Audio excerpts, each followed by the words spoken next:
Well, we're hoping the weather will cooperate with the Go Greener Commission's upcoming initiative, Bike to Work Day. Now, it's not till Friday, May 21st, so we have some time. And Bill Arthur joins me in the studio to tell us more in today's Living Green with 18 segment. Thanks for being here. Yeah, thank you for having me. Well, hopefully it's not raining like it is today. Not a good day to be bicycling on the roads. Yeah. Well, tell me a little bit about this Bike to Work Day. Is it a nationwide effort? It is a nationwide effort. In fact, on May 21st, Bike to Work Day events will be held in Washington, D.C., in Indianapolis, and many other cities throughout the country. A lot of cities are doing them on other days during May, but May is National Bike Month, and it's a great way to celebrate bicycles as a means of transportation. Well, how do you think bicyclists are received in this community? Is it safe to ride your bike to work, or is it still sort of an ongoing effort? I find it safe to ride if, in fact, I obey the rules of the road. And that means things like stopping at stoplights, stopping at stop signs, signaling when I'm going to turn, always riding with traffic. That's very important. And then as well the safety aspects of wearing a helmet and having lights if it's dark. So I think it can be done quite safely. And if somebody's wanting to maybe get their old bike out and try to bike to work next Friday, any tips on maybe getting it spruced up? Because, you know, I have my bike, I think it's out of the tires are out of the air.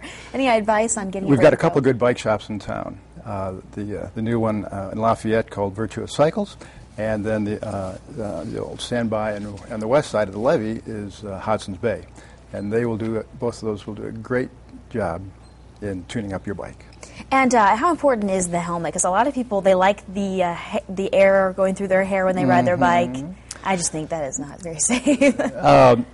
Statistics have shown that 95% of the serious accidents in bicycling happen to those cyclists who are not wearing helmets. In other words, you wear a helmet and you have a much better chance of not being seriously injured.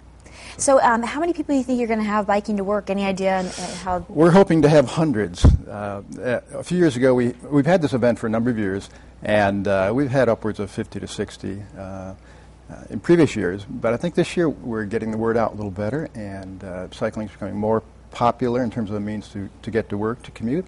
And so I think we'll have a good turnout. And do you think it has anything to do with the rising gas prices? I think it may, sure. That's just one of the benefits of bicycling.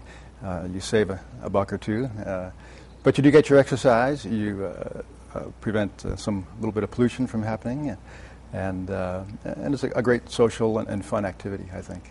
And you get to enjoy nature before you head to work. Nice Very stress true. reliever. Yes, indeed. Well, all right. So next Friday, the 21st. Friday the 21st, a week from this coming Friday, at Reilly Plaza.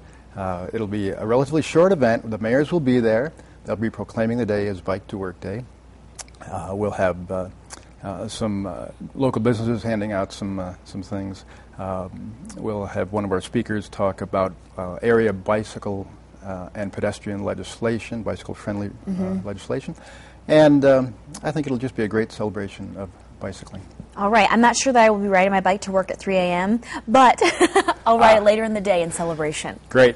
All right. Thanks for being here. Thank you. Appreciate it. Thanks for having me. We'll come up at 6:30. We'll take a look at this morning's top stories, including why some community members disagree with Purdue's decision to continue using coal power technology. We'll have that story.